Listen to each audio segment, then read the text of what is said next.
If you guys wanna, you guys can pose on that way if you'd like. Let's get the first seats.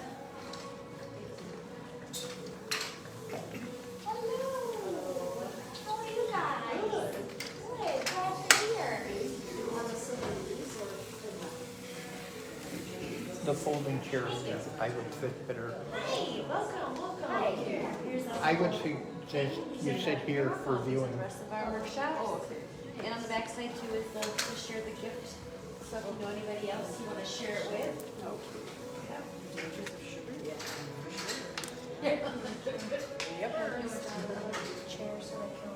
Yep.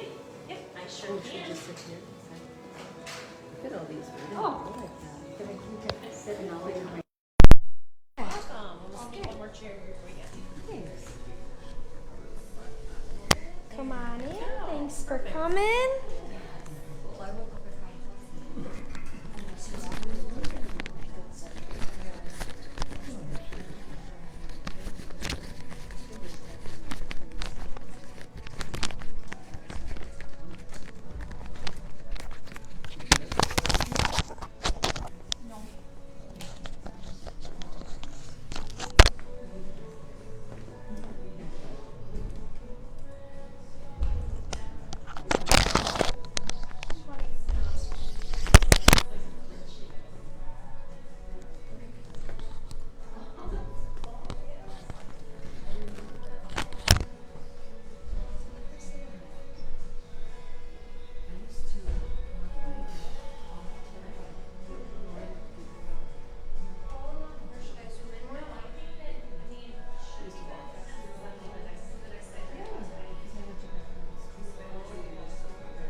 Hello, good afternoon, good to see you.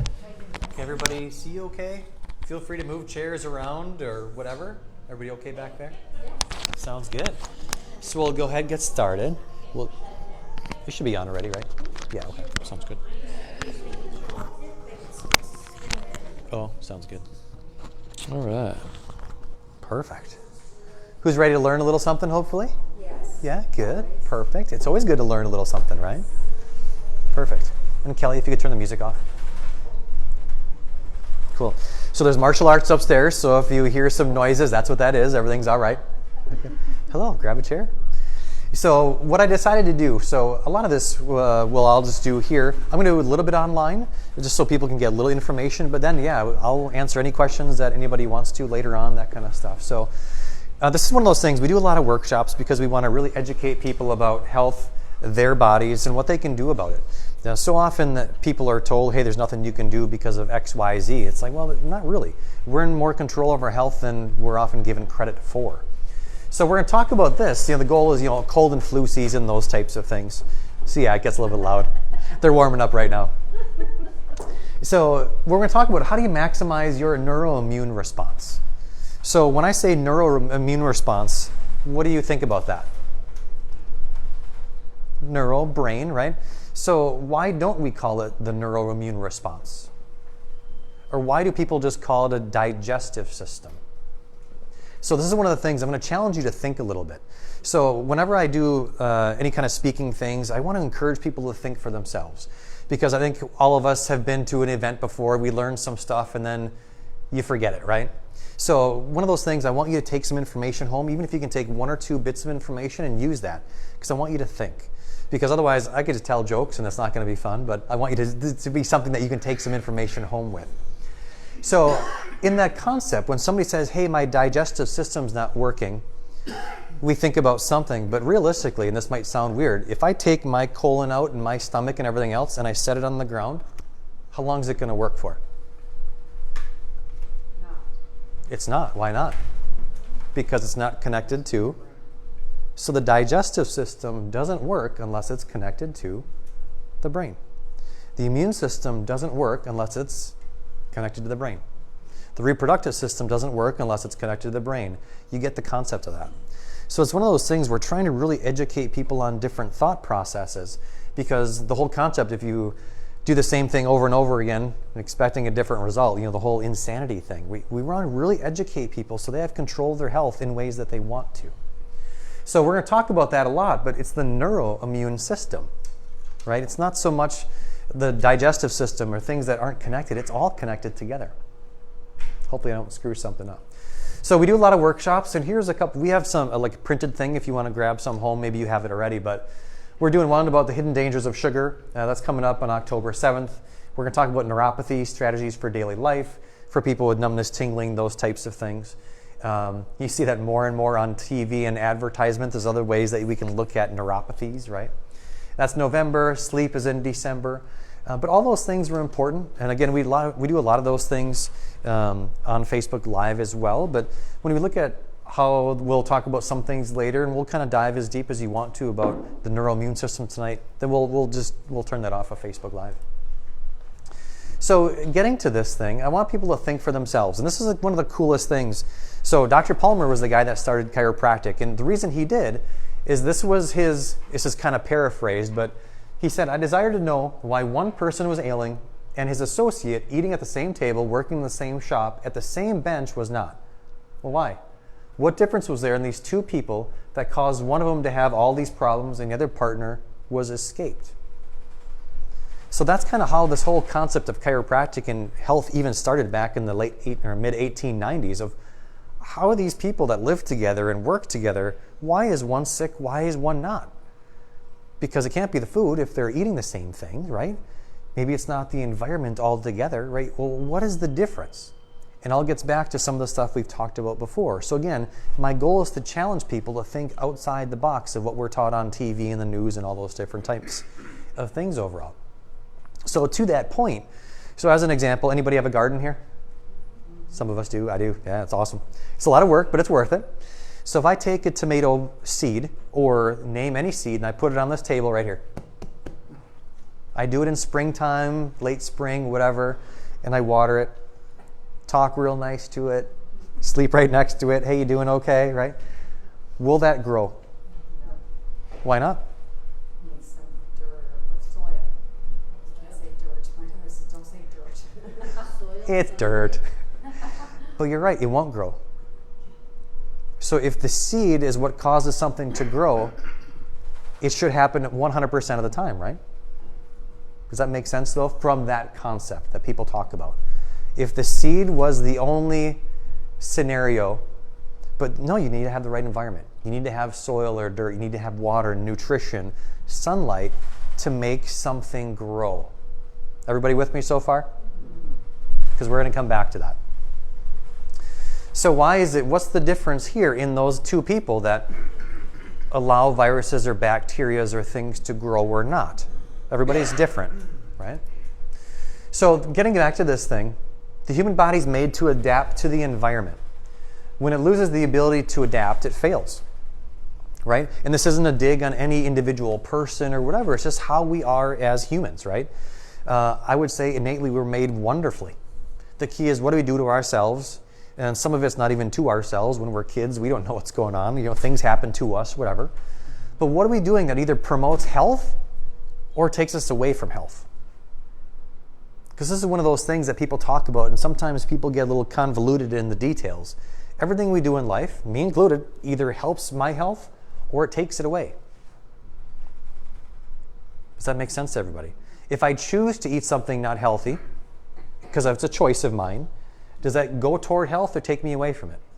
It takes me away from it. Period. End of story. There's no whatever. So oftentimes I hear people, well, everything in moderation. I hear that and I struggle. People can do what they want.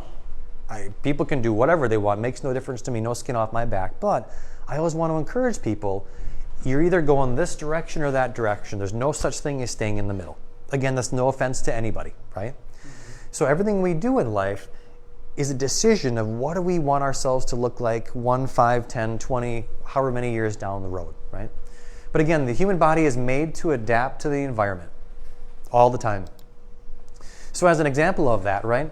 So adaptation. So let's say we go outside right now, maybe it's 20 degrees warmer, in a sweatshirt and pants. What's going to happen to all of us, hopefully? Why does your body sweat? To cool it down back to the 97 or 8 degrees that it is, right? Right? So what doctor tells you to be at 97 or 98 degrees? The one on the inside. Right? No doctor tells you what your temperature is, right? So if we go outside and it's super hot and we're wearing sweatshirt and pants, what happens if we get to be 100 some degrees? It's a necessary thing if we're fighting something we'll talk about later. But if your body's set point is at 97 or 98, whatever it is, because we're all different, right? Our body should adapt and sweat to keep our temperature down, right? Whereas in the reverse, in about 3 or 4 months, if it's 10 degrees outside and I go outside with shorts and a t-shirt, what's going to happen to us, ideally? Before gangrene sets in, we start to shiver. Why do we shiver? To increase heat. Get your muscles moving so it increases heat, right? So getting back to this stuff, this adaptation is driven by your brain. Yes, you have sensors out here that send signals saying, hey, it's cold or it's hot.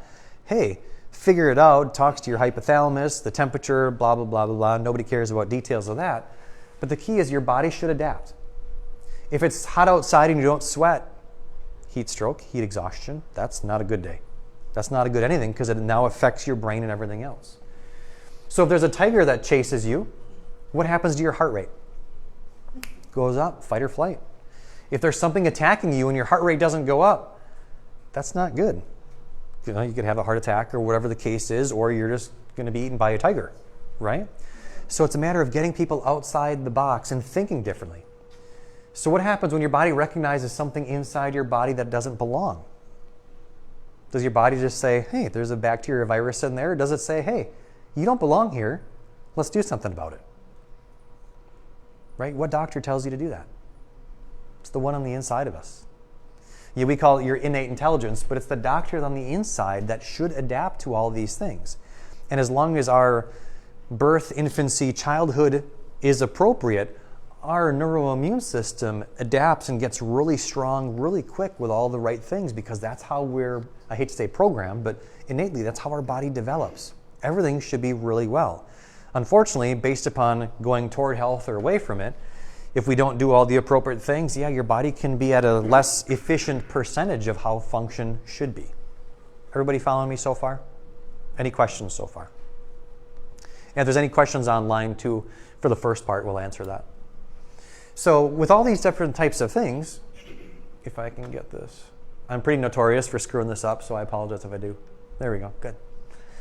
So when we look at this stuff, think of this from a different viewpoint. Everybody's heard the fable of the three wolves, right? And huff and puff and blow your house down. So what happens to the house that's made of straw? Destroyed. You get the idea. The stronger your house is, the more it can adapt to the wolves blowing it down kind of a thing, right? Everybody with me on that? So if there's a 20-mile-an-hour wind outside, this building should be pretty okay. If I'm in my tent camping and there's a 20-mile-an-hour wind, we gotta make sure it's tied down.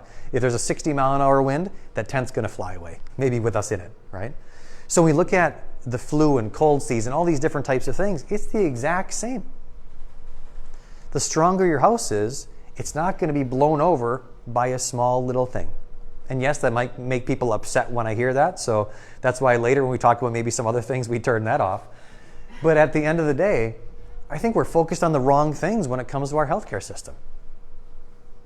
I would argue it's a disease care system at best because we're not educating people on what actually creates a strong house. Again, we all have choices. We can either choose to make decisions, and I'm not blaming anybody for anything, right? There's times when I cheat a lot, whatever the case is, but it's a choice where am I going toward health or am I stressing my system out more, right? Everybody has that choice. So at the end of the day, whether we're talking about viruses, bacteria, and everything else, can we all agree the stronger the house is, the less chance it's going to affect you? Does that make sense to everybody so far? Okay? Because if we have to understand those basic things to be able to get to that next level. So again, unfortunately, most providers look at, hey, maybe somebody's fighting something. I got sniffles, I have this and this. Well, let's do something about the symptom. But if you do something about the symptom, does that fix anything? Or does it actually make the problem worse? So when we look at this next part, so talking about cold and flu season. So when is cold and flu season, typically? Mostly in the winter? Yeah. Because people are inside. Interesting. Maybe we'll talk about that in a little bit. To a certain extent. Yeah, we'll talk about that. I'm glad you brought that up. Yeah. The other thing, though, too, is it always in the cold? Or go ahead. The season of sugar is coming. Well, season of sugar, we'll talk about that. You bet. Yeah. A lot of the times, cold and flu season is definitely typically when it's colder, but often it's even more the transition of temperature. So I talk about this with people and patients. This has happened 2 or 3 times, even this spring and summer, when the temperature changed a lot. And I was telling people, just watch. There's going to be tons of people being sick in the next week. Now, especially in the summer and spring, people aren't all inside together, right? So what's the difference? So if our set point is, let's say, 98 degrees is my temperature, and my body is used to, let's say, 75 degrees. Okay, so go from 75 degrees to, 98? So that's 13 degrees my body has to create, basically, if that makes sense to you. But all of a sudden, if the temperature goes from the 70s down to 60s in a very short time, my body's like, yeah, but I still got to be 98.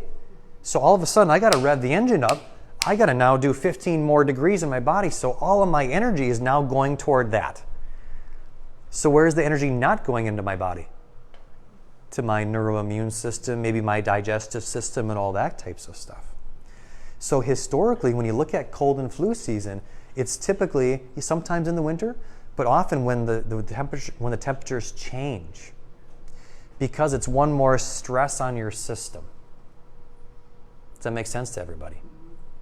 So watch that as we get into the next couple months of things. When there's a big temperature swing either way, watch the people around you, especially those that maybe aren't going toward health as much as we would like. Those are the people that tend to be a little more susceptible to that. But again, getting back to the big picture, if I put seeds right here, we all agreed a couple minutes ago, it won't grow unless it's the right environment. So even when things are cold outside and people are maybe around each other, why doesn't every single person get sick?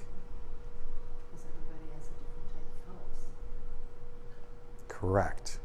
We don't take care of our the same way. And I would say it's not a blame on anybody, but yeah, all of our houses are different. We're all made of different, not made of different things. Our bodies are different strengths. But again, it's nothing against anybody. But again, my goal for doing these workshops is to get people to think outside the box. So are we afraid about the germs, or should we be paying attention more to the house? Because the more stable the house is, you really don't have to worry about the other stuff as much. And again, on TV, that's not what people talk about, or most providers. But that also creates more fear. And when we're scared, how is our neuroimmune system? It's also less, right? So let's not scare people and everything else into different things. Let's really try to educate people. So cold and flu season. So as you said a little bit ago, there's a certain holiday that comes up at the end of October. Do they eat a lot of good, like healthy avocado and different things? No, tons of sugar. So when you force sugar in the system, what does that do to that immune response? It tanks it. And we'll talk about a slide in a little bit, a lot later, of how sugar kills the immune system for hours, right? So then we get into a month later, there's another holiday, Thanksgiving. Do people eat a decent amount of food, or do they do too much? And the stress of the family, and we have all these people coming over, it's such a stressful event. Does stress help or hurt the body, right? And then we get into Christmas time. More sweets, more stress, trying to make everybody in your family happy, right? I'm not saying we don't want to have a good time with our family. But typically when you look at all these things, temperature change, tons of sugar, and stress is typically what occurs in all the cold and flu seasons, right? So the people that have the most issues, unfortunately, are those of us that tend to be a little bit lesser on the health scale of things. Again, it's not a blaming to anybody, but those are the people that are more susceptible. It's just because their environment, unfortunately, is really good for those bacteria and viruses and things to grow, right? Okay. So again, getting back to that stuff, do all the seeds grow? They don't. But if the argument is the seed is the problem, yeah, okay, let's get rid of the seed, but we all agree the seed isn't the problem. It's based upon the environment it's in. So the stronger the house is, the better we can get your environment, the less your body has to worry about stuff. So when we look at this thing, the soil and the seeds, right? So that's kind of the big conversation oftentimes in people in the microbiology world. Is it the seed or is it the soil? Or dirt or whatever, right? It's the soil, it's the environment. This is not an appropriate environment for a seed to grow. If I take care of myself really well, this is not an appropriate environment for a virus to grow that shouldn't be in me. This is not an appropriate place for a bacteria that shouldn't be in me to grow.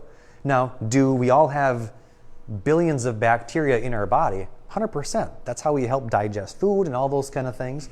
But it's the right ones our body should have, right?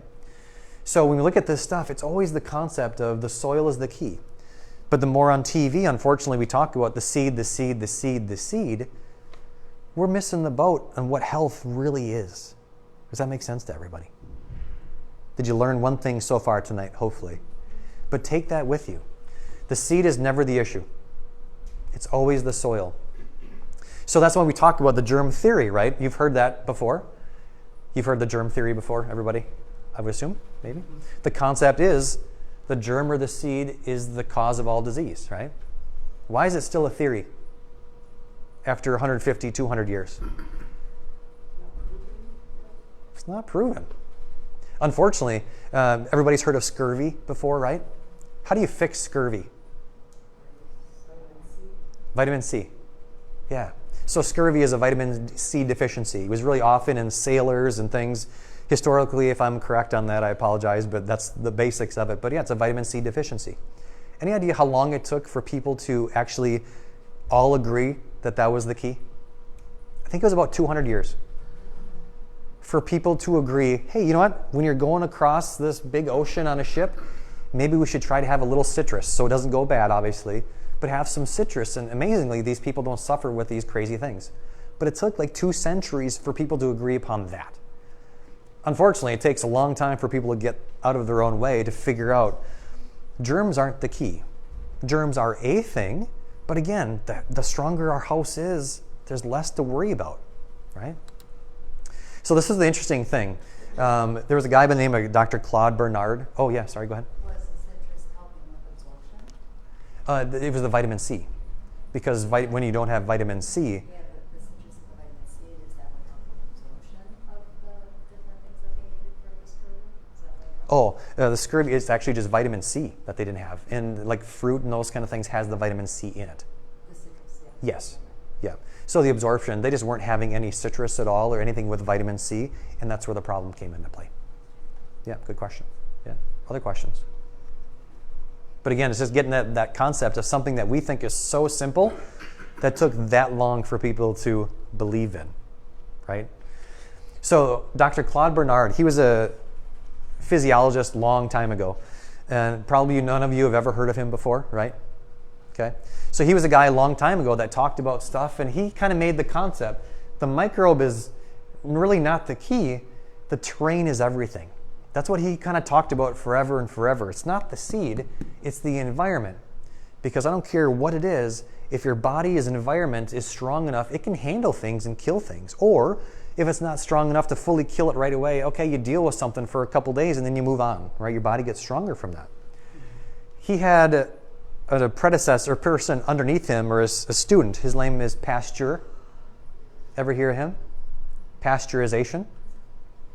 What did he say? He said the germ was the entire thing.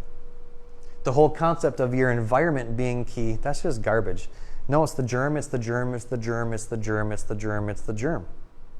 We need to be afraid of the germs. We need to be afraid of all this stuff. And they both did different things in their professional lives, but that was one of the big arguments that they had throughout time. And that's some of the things that they're known for. Hence pasteurization. You get milk or whatever it is, you got to kill all the bugs in it, X, Y, Z. That's Pasteur. And I can't prove this because clearly I wasn't there, but if you look online, this is historically fairly accurate from everything I've ever seen. On Pasteur's deathbed, he said this. Bernard was right. The microbe is nothing. The terrain is everything. So the guy that was like forcing the germ theory on everybody is like, yeah, I wasn't right. But how many people know about this? None. I actually have a friend of mine, colleague of mine, he actually saw both of their gravestones. Guess what Pasteur's look like? Oh, it is enormous, gorgeous. I think he said you actually had to walk down a bunch of steps and a thing to actually get to it. It's immaculate, whatever. This Claude Bernard guy, he's like, I literally had to walk over things, go over stuff, and it was tucked down in there. So the guy historically who was right has gotten no recognition. The guy that just talked more and more and got more people thinking that way is the person that people often bow down to in terms of how the body works, when in reality, they're missing the boat, right? And that's the part of getting people to think outside that box. So again, the germ theory, germs cause everything. Well, if that was the case, well, especially in the last handful of years or whatever, everybody would be sick. And that's the concept of the germ theory. If the germs were everything, none of us would be alive. If the germ caused all these diseases, none of us would be alive ever. So as we go to this stuff, and again, nothing about medical providers. I know a lot of medical providers and they're all great. But this is a fun quote from Dr. Palmer. Medicine is the study of disease and what causes a person to die. Chiropractic is the study of health and what causes someone to live. So we want to really focus on all the positive things. What causes us to heal and be healthy and live versus just focusing on the negative stuff. Because the more you focus on negative, you get more into where we have this war on this disease or war on this disease, when in reality, one of the best things to do is go toward health. Let's focus on scurvy. Well, let's just give some vitamin C, right? Sometimes the simple things go a long, long way. So your perception is a huge part of this, and I love showing this. Often I would do this where I just show this as a slide, and then I show this as a slide, and I say, which one's bigger, the whatever pink one or the purple one? And what would most people typically say? They would typically say this because it's your perception. There's small ones around it, so this one looks huge. Oh, there's big ones, this one's really small. This one's really small. But it's your perception that dictates how we think and act and function. So the perception is such an important thing. And this is one part, thinking of nasal decongestions for a second. Maybe somebody saw this in the news a year or two ago. This is from the USA Today, actually like 2 years ago.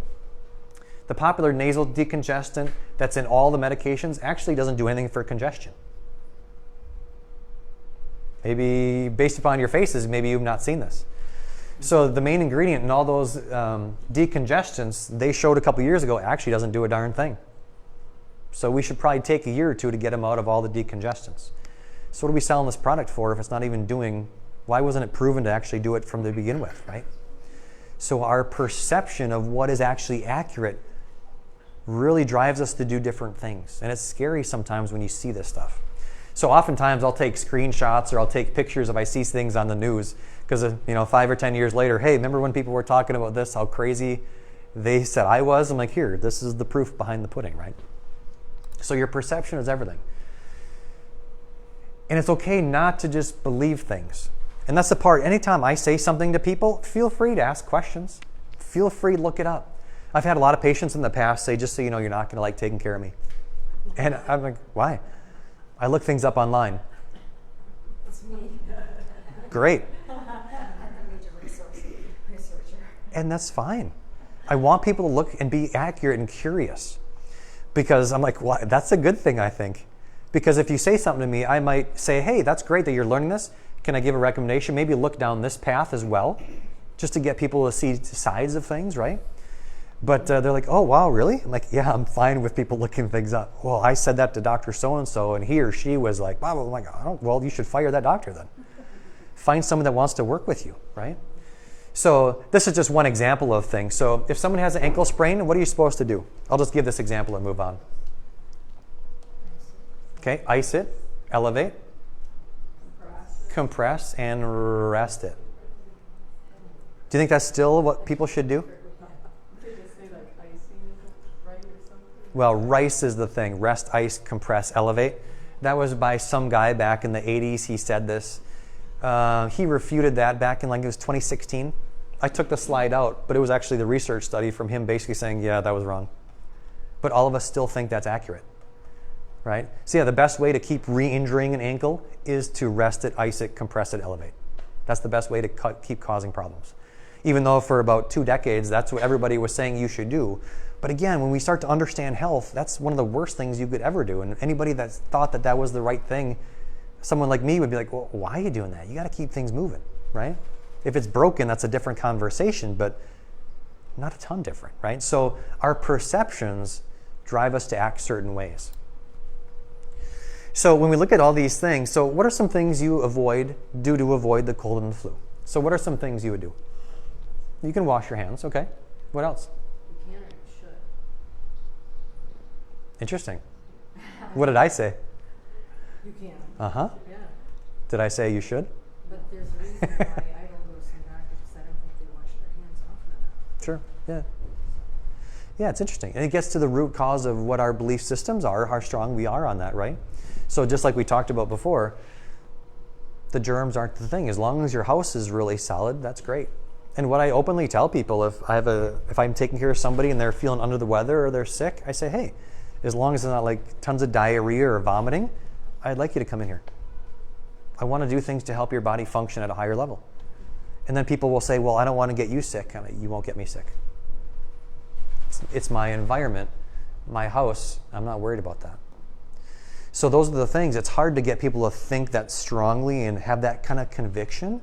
But the more you understand how the body works, the Neuro-Immune System, and then the response behind it, you get more confident in those types of things because for years and years we're told you got to watch out for the germs, watch out for the germs and germs. So yeah, you can definitely wash your hands and those types of things. But I would say the bigger thing is making sure your house is stable. Because that way we're not worrying as much about, okay, how much of wind is coming? Because the building will handle it. Okay? What other things can you do to help avoid the cold and the flu? Hydration, right? Simple, powerful.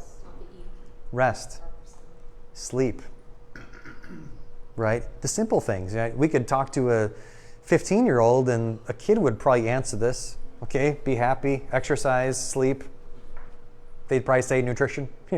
I would always say chiropractic is another part of that because again, the better the brain and the nerve system works, the better you can handle everything. For the last many, many years, most of my patients aren't getting real sick, which is a different category when you look at the cross-section of most people. It's like, well, across the board, and I see this oftentimes where if somebody's sick that I take care of, it's a very short duration compared to many people who maybe are fighting whatever it is for a longer time. Let's keep the body going in the right direction, and then it'll help it better.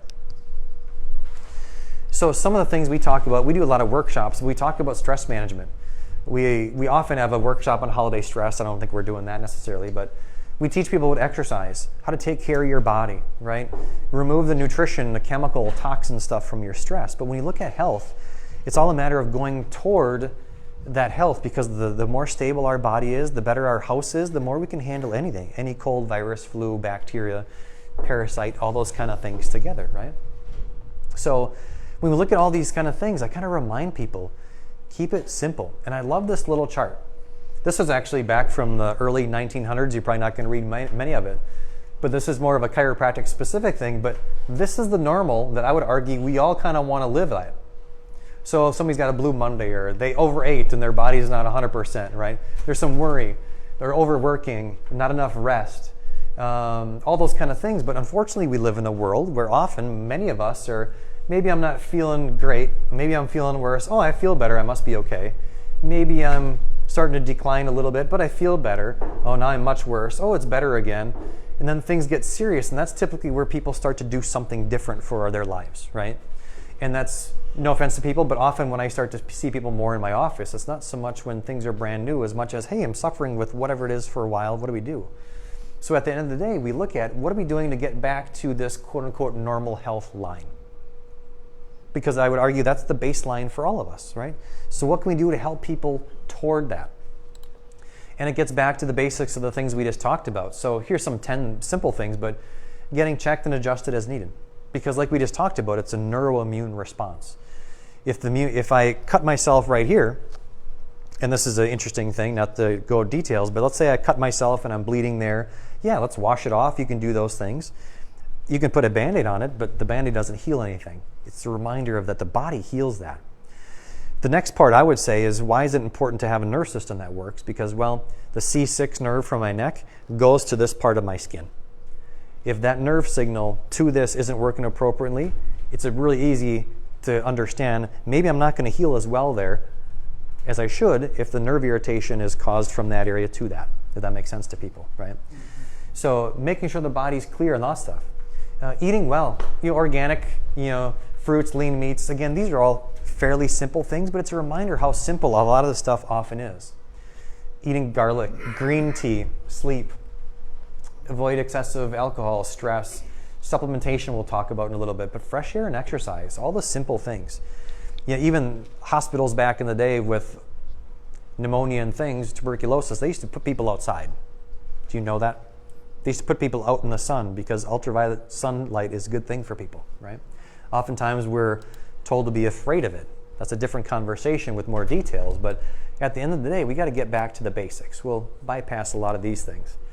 But when the brain and the nerve system isn't working as good as it should, not only is it going to affect your immune system, but it can affect your thinking, pain, emotional control, movements, and all those different types of things as well.